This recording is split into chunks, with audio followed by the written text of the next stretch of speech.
નમસ્કાર મિત્રો, સ્વાગત છે તમારું અમારી વાસ્તુરંગ યુટ્યુબ ચેનલમાં। જય તુલસી માં મિત્રો તુલસી વિવાહના દિવસે તુલસીના છોડમાં આ એક વસ્તુ જરૂર બાંધી દેજો કે જેથી કરીને તમારા જીવનમાં આવનારી તમામ સમસ્યાઓને તુલસી માતા દૂર કરી દેશે। જી હા મિત્રો, આપણા વડવાઓ તુલસી વિવાહ એટલે કે દેવ દિવાળીમાં આવા ઉપાયો જરૂર કરતા હતા, કારણ કે આપણા હિન્દુ ધર્મમાં તુલસીના છોડને માતા એટલે કે એક માં સમાન ગણવામાં આવ્યો છે। આથી મિત્રો, તુલસી વિવાહના દિવસે તમે પણ આ તુલસી માતાને લગતો ઉપાય જો કરશો તો તમને પણ એનું ફળ અવશ્ય મળશે।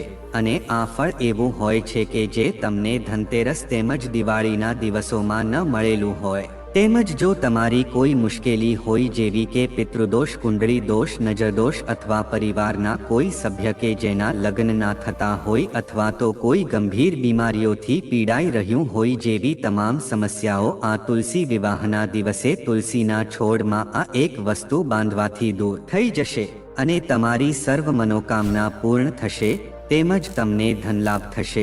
તો મિત્રો, વિડીયોમાં આગળ વધતા પહેલા જો તમે ઈચ્છતા હોવ કે તુલસી માતાની કૃપા તમારી ઉપર સદા બની રહે તો આ વિડીયોને લાઈક કરી અને કમેન્ટમાં જય તુલસી માતા જરૂર લખી દેજો। મિત્રો, શાસ્ત્રો મુજબ દેવપોઢી 11થી ભગવાન સુતેલા હોવાથી તેમને દેવઉઠની 11ના રોજ જગાડવામાં આવે છે, તેથી આ દિવસને દેવઉઠી એકાદશીના નામે પણ ઓળખવામાં આવે છે। આ દિવસે તુલસી વિવાહ રચવામાં આવે છે। પુરાણ ગ્રંથો મુજબ ભગવાન વિષ્ણુએ તુલસી સાથે ભાવાત્મક વિવાહ કર્યા, તેથી ગોપીઓ તુલસીને પોતાની સૌતન માને છે। આ દિવસે તુલસીને શૃંગારિત કરવામાં આવે છે અને શેરડી વડે મંડપ બાંધવામાં આવે છે। તુલસીજીને લાલ કે લીલા રંગની ચુંદડી ઓઢાડવામાં આવે છે। તુલસી વિવાહ સાંજના મુહૂર્તમાં કરવામાં આવે છે। કાર્તિક શુક્લ એકાદશીએ તુલસી પૂજનનો ઉત્સવ મનાવવામાં આવે છે। તુલસીને વિષ્ણુપ્રિયા પણ કહેવામાં આવે છે। આમ તો તુલસી વિવાહને માટે કાર્તિક શુક્લ નવમીની તિથિ યોગ્ય છે, પરંતુ કેટલાક લોકો 11થી પૂનમ સુધી તુલસી પૂજન કરીને 5મા દિવસે તુલસીના લગ્ન કરે છે। આથી મિત્રો, તુલસી વિવાહની આ પદ્ધતિ સૌથી વધુ પ્રખ્યાત છે। મિત્રો, હિન્દુ ધર્મમાં તુલસી વિવાહનું બહુ મહત્વ હોય છે। મિત્રો, આ વખતે તુલસી વિવાહ છે 12 નવેમ્બરના દિવસે છે। મિત્રો, તુલસી વિવાહને દેવ દિવાળીના નામથી પણ ઓળખવામાં આવે છે। મિત્રો, આ દેવ દિવાળી છે એ મુખ્ય દિવાળી પછી 11મા દિવસે આવે છે, કે જેને આપણે તુલસી વિવાહ તરીકે ઓળખીએ છીએ। મિત્રો, આ તુલસી વિવાહના દિવસ પછી આખા દેશમાં લગ્ન પ્રસંગના કાર્યો એટલે કે શુભ વિવાહ શરૂ થઈ જાય છે, કારણ કે મિત્રો, તુલસી વિવાહ છે એક એવો દિવસ છે કે જે બધાના જ લગ્ન પ્રસંગના શુભ સંયોગો બનાવે છે। આથી મિત્રો, તુલસી વિવાહના દિવસે જો તમે તુલસીના છોડમાં આ એક વસ્તુ બાંધી દેશો તો અવશ્ય તમારા જીવનમાં એવો ચમત્કાર થશે કે જેવું તમે ક્યારે વિચાર્યું પણ નહીં હોય। મિત્રો, હિન્દુ ધર્મશાસ્ત્ર અનુસાર કારતક મહિનાની શુક્લ પક્ષની એકાદશી તિથિના દિવસે સૃષ્ટિના સંચાલક ભગવાન વિષ્ણુ અને સમસ્ત દેવ છે એ 4 મહિના પછી વિશ્રામમાંથી જાગે છે। આથી મિત્રો, આ દિવસે દેવ ઉઠે છે, એટલે આ દિવસને દેવઉઠી એકાદશી તરીકે પણ ઓળખવામાં આવે છે। આ દિવસે મિત્રો, ભગવાન વિષ્ણુની ખાસ પૂજા કરવાનું વિધાન હોય છે, તેમજ આ દિવસે શુભ કાર્યો કરવામાં આવે છે। મિત્રો, આ એકાદશીની તિથિ છે 11 નવેમ્બરના દિવસે સાંજના 6 વાગે આરંભ થશે અને આ એકાદશી તિથિનું સમાપન છે 12 નવેમ્બરના દિવસે 4 વાગ્યે પૂરું થશે। તો આવો મિત્રો, આપણે જાણીએ કે આ તુલસી વિવાહના દિવસે આપણે તુલસીના છોડમાં એવી કઈ વસ્તુ બાંધવાની છે કે જે તમારા જીવનમાં ધન આવવાના બધા જ રસ્તાને ખોલી દે। મિત્રો, તુલસી માતાનો છોડ છે એ તો બધાના જ ઘરમાં હોય છે, પણ મિત્રો, ઘણા લોકો કે જે તુલસીને લગતા શાસ્ત્રોમાં જણાવવામાં આવેલા નિયમોને જાણતા નથી, તેમજ તુલસીની પૂજા કેવી રીતે કરવી જોઈએ, તુલસીને જળ કઈ રીતે અર્પણ કરવું જોઈએ, તેમજ તુલસી માતાના છોડની પાસે કઈ વસ્તુ રાખવી શુભ માનવામાં આવે છે, વગેરે જેવા મહત્વપૂર્ણ નિયમોનું પાલન કરવું આવશ્યક હોય છે। એની સિવાય પણ મિત્રો, તમે તુલસી વિવાહના દિવસે તુલસીના છોડની નીચે આ એક વસ્તુ બાંધી દો છો તો તમને તુલસી માતાના બહુ આશીર્વાદ મળે છે અને તમને લક્ષ્મી માતાનો આશીર્વાદ પ્રાપ્ત થાય છે, તેમજ લક્ષ્મી માતાનો વાસ તમારા ઘરમાં હંમેશને માટે રહે છે। મિત્રો, તુલસી માતાનો છોડ જો આપણા ઘરમાં હોય છે તો એ પરિવારના બધા જ સભ્યો માટે લાભકારી હોય છે। મિત્રો, આ તુલસીનો છોડ છે બધી જ રીતે આપણને ઉપયોગી થાય છે। મિત્રો, શાસ્ત્રો અનુસાર તુલસી માતાના છોડમાં લક્ષ્મી માતાનો વાસ હોય છે, તેમજ મિત્રો નિયમિત રૂપથી આ તુલસીના છોડની પૂજા કરવાથી અવશ્ય લાભ થાય છે। પણ જો મિત્રો તમે તુલસી માતાના છોડને ઘરમાં રાખો છો અને જો તુલસી વિવાહના દિવસે એ છોડમાં આ એક વસ્તુ બાંધી દો છો તો તમને ઘણા બધા લાભ પ્રાપ્ત થાય છે, કારણ કે મિત્રો આ વસ્તુ વગર તુલસી માતાનો છોડ છે તેને અધૂરો માનવામાં આવે છે। એટલા માટે મિત્રો શાસ્ત્રોમાં આ વસ્તુનું સૌથી અધિક મહત્વ જણાવવામાં આવ્યું છે। મિત્રો, આપણા ભારતમાં જ નહીં પણ દુનિયાના ઘણા બધા દેશોમાં તુલસીના છોડની પૂજા આરાધના કરવામાં આવે છે। પ્રત્યેક ધાર્મિક અનુષ્ઠાન હોય તો તેમાં તુલસીનો ઉપયોગ અવશ્ય કરવામાં આવે છે।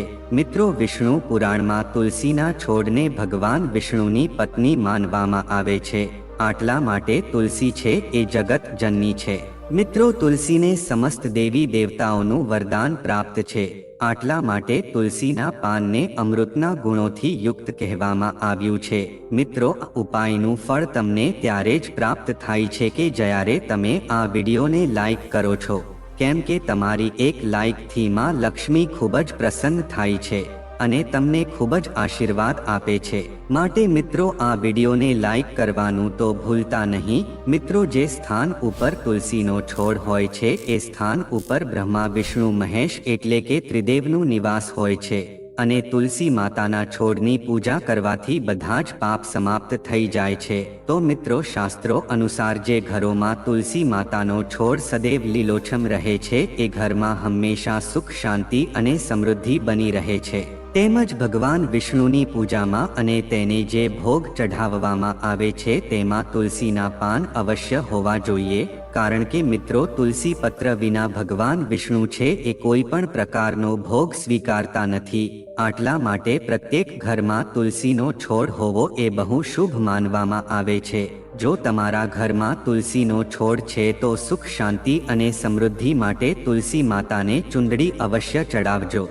ઘણા લોકો એવા હોય છે કે જે ઘરમાં તુલસીનો છોડ તો રાખે છે પણ એનાથી ઘણી બધી ભૂલો થઈ જાય છે કે તે તુલસી માતાને ચુંદડી ચડાવતા નથી, આથી તેને તુલસીના છોડનું ફળ પ્રાપ્ત થતું નથી।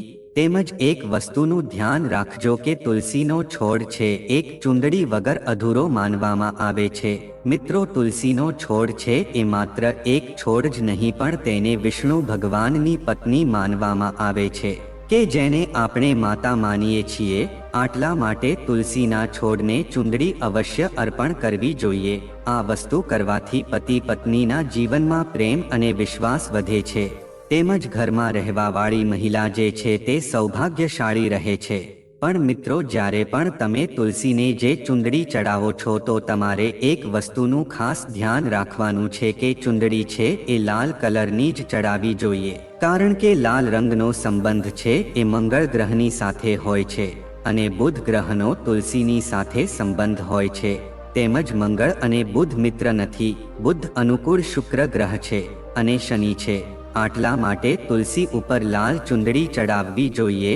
મિત્રો, તમે તુલસીના છોડમાં લાલ કલર સિવાય બીજા કોઈ કલરની ચુંદડી ચડાવી શકતા નથી। તેમજ મિત્રો, તુલસી માતા ઉપર ચુંદડી બાંધવા માટે તુલસી વિવાહનો દિવસ છે એ બહુ શુભ હોય છે।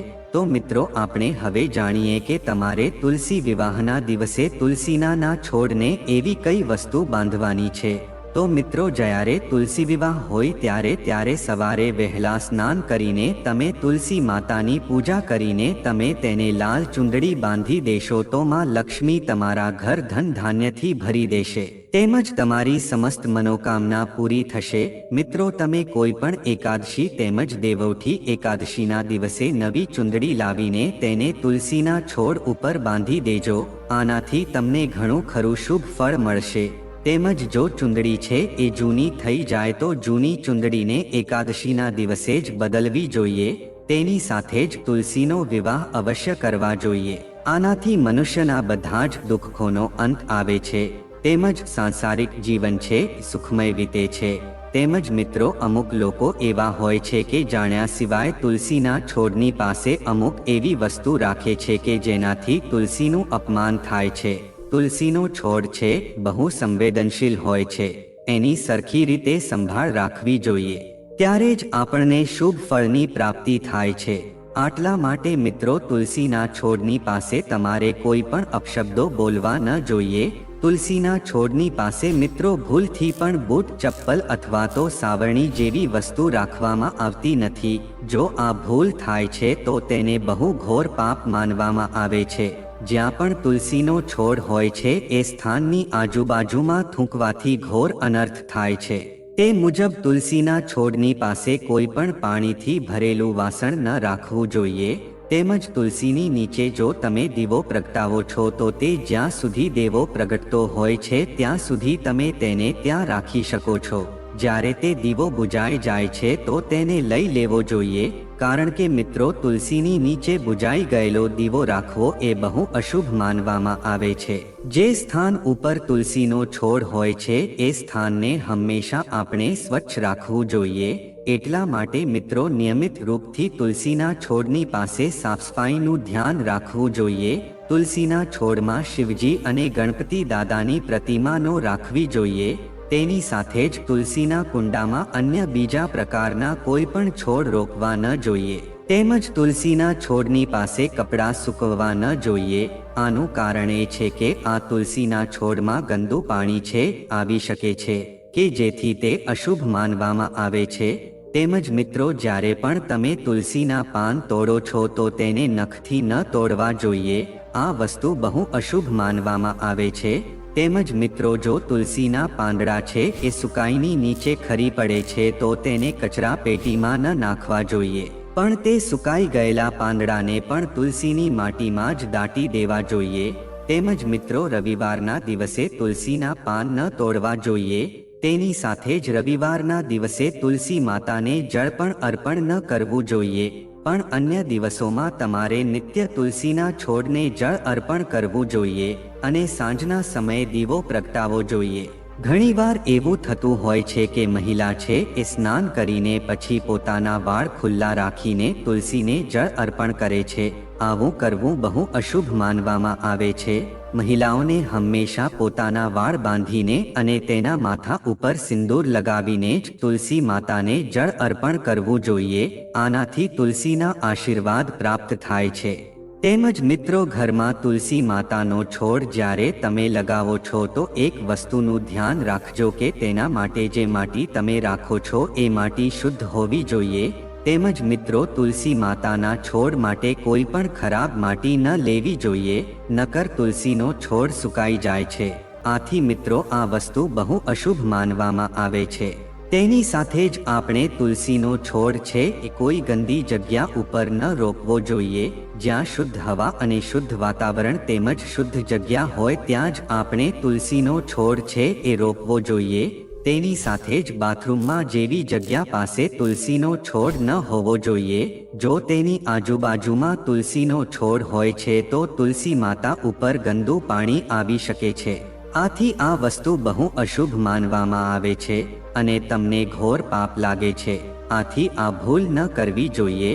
તેમજ ઘરમાં તુલસીનો છોડ છે એ ક્યારે સુકાવો ન જોઈએ. મિત્રો, શાસ્ત્રોમાં એવી માન્યતા છે કે જો તુલસીનો છોડ સુકાઈ જાય છે તો એ અકાળ મૃત્યુની સૂચના આપે છે. જો ઘરમાં તુલસીનો છોડ સુકાઈ જાય છે તો તે ઘરની શુભ સમૃદ્ધિનો નાશ થઈ જાય છે. તેમજ સુકાઈ ગયેલા તુલસીના છોડમાં લક્ષ્મી માતાનો વાસ પણ નથી હોતો. વાસ્તુશાસ્ત્ર અનુસાર જો તુલસીનો છોડ સુકાઈ જાય છે તો તે આવનારી કોઈ પણ દુર્ઘટનાનો સંકેત હોય છે. એટલા માટે તુલસીના છોડનો ખ્યાલ રાખવો જોઈએ. તેને નિત્ય જળ આપીને તેને લીલોછમ રાખવો જોઈએ. તેની સાથે જ એક વસ્તુનું ધ્યાન રાખવાનું કે આ તુલસીના છોડમાં કોઈ જીવજંતુ ન આવવા જોઈએ. આવા સ્થાન ઉપર લક્ષ્મી માતા છે એ વાસ કરતા નથી. શાસ્ત્રો અનુસાર માસિક ધર્મ અનુસાર મહિલાઓએ તુલસીના છોડમાં જળ અર્પણ ન કરવું જોઈએ. તેની સાથે જ તુલસીને સ્નાન કર્યા વગર જળ અર્પણ કરવું ન જોઈએ. તેની સાથે જ તમારે બૂટ અથવા તો ચંપલ પહેરીને ક્યારે પણ તુલસી માતાને જળ અર્પણ ન કરવું જોઈએ. આ વસ્તુ બહુ અશુભ માનવામાં આવે છે. ભગવાન શ્રી કૃષ્ણ કહે છે કે તુલસીના દર્શનથી મનુષ્યને સ્વર્ગની પ્રાપ્તિ થાય છે અને તુલસી પત્રના સેવનથી તેના બધા જ પાપો નષ્ટ થઈ જાય છે. મિત્રો, તુલસીનો છોડ છે હંમેશા ઘરની સામે લગાવવો જોઈએ. આના છોડને પૂર્વ અથવા તો ઉત્તર દિશામાં લગાવવો એ બહુ શુભ માનવામાં આવે છે. તેમજ મિત્રો, જો તુલસીના છોડમાં બીજા છોડ ઉગી જાય છે તો તેને સમય ઉપર કાઢી નાખવા જોઈએ. તેમજ મિત્રો, તુલસીના નાના છોડ ઉડી જાય છે તો તે નાના છોડને બીજા લોકોને દાનમાં આપી દેવા જોઈએ. મિત્રો, એવું કહેવામાં આવે છે કે જ્યારે ઘરમાં એકથી વધીને બીજા તુલસીના છોડ તેની જાતે જ ઉગવા લાગે છે તો મિત્રો, આપણા ઘરમાં સાક્ષાત લક્ષ્મી માતાનું આગમન થયું તેમ માનવામાં આવે છે. તેમજ મિત્રો, તુલસીના છોડની બાજુમાં ક્યારેય કાંટાવાળી વનસ્પતિ ન રાખવી જોઈએ. એ પણ અશુભ માનવામાં આવે છે. આવા છોડમાંથી નકારાત્મક ઉર્જા બહાર આવે છે. તેમજ મિત્રો, તુલસી વિવાહના દિવસે જો તમે કેળનો છોડ રોપો છો તો એ પણ બહુ શુભ માનવામાં આવે છે. મિત્રો, જો તમે આ એક તુલસી વિવાહના દિવસે તમે તુલસી માતાના છોડની પાસે જો કેળનો છોડ પણ વાવો છો તો તમને અધિક લાભ થશે. તેમજ કેળના છોડમાં ભગવાન વિષ્ણુનો વાસ હોય છે. એને તુલસીના છોડની પાસે રોપવાથી ઘરમાં શુભ સમૃદ્ધિ આવે છે. તેમજ જે સ્થાન ઉપર ભગવાન વિષ્ણુનો વાસ હોય છે ત્યાં લક્ષ્મી છે એ ખુદ ચાલીને આવે છે. તેમજ મિત્રો, તમારે આ તુલસી વિવાહના દિવસે તુલસી માતાના છોડમાં શાલિગ્રામ અવશ્ય રાખવા જોઈએ. તુલસીના છોડમાં શાલિગ્રામ રાખવાથી તુલસીના અધિક શુભ પ્રભાવ આપણને જોવા મળે છે. મિત્રો, શાલિગ્રામ છે એ ભગવાન વિષ્ણુનું નિરાકાર રૂપ માનવામાં આવે છે. તેમજ મિત્રો, જો દીકરીના લગ્નમાં મુશ્કેલી આવી રહી હોય કે લગ્ન વારંવાર તૂટતા હોય તો મિત્રો, તુલસી વિવાહના દિવસથી દીકરીના હાથે તુલસીને જળ ચઢાવવાનું શરૂ કરી દેજો. જળ અર્પણ કર્યા પછી તુલસીની સામે તમારા હાથ જોડીને તમારી મનોકામના પૂર્ણ કરવા માટે પ્રાર્થના કરજો. આથી દીકરીના લગ્નના યોગ બનવા લાગશે. તેમજ મિત્રો, જો ધંધામાં નુકસાન થતું હોય તો તુલસી વિવાહના દિવસે તુલસીમાં કાચું દૂધ અર્પિત કરીને મીઠાઈ ચઢાવો. બચેલો પ્રસાદ કોઈ સૌભાગ્યવતીને દાન કરી દેવાથી લાભ થશે. તેમજ મિત્રો, પાણીથી ભરેલા પિત્તળના વાસણમાં 4 કે 5 તુલસીના પાન નાખો. તે પછી તેને આખો દિવસ અને રાત એટલે કે 24 કલાક રાખો. સ્નાન કર્યા પછી બીજા દિવસે આ પાણીને મુખ્ય દરવાજા સહિત આખા ઘર પર છાંટવાથી તમામ અવરોધો દૂર થશે. તેમજ ઘરની દક્ષિણ પૂર્વ દિશામાં તુલસીનો છોડ વાવો અને નિયમિત પાણી અર્પણ કરીને ઘીનો દીવો પ્રગટાવો. આમ કરવાથી ઘરના તમામ વાસ્તુ દોષ દૂર થાય છે. તો મિત્રો, જો આ માહિતી તમને ગમી હોય તો વિડીયોને લાઈક કરી અને ચેનલને સબસ્ક્રાઇબ પણ કરી દેજો કે જેથી કરીને અમે રોજ વાસ્તુશાસ્ત્રને લગતા વિડીયો લાવતા રહીએ. તમારો દિવસ શુભ રહે. મિત્રો, ધન્યવાદ.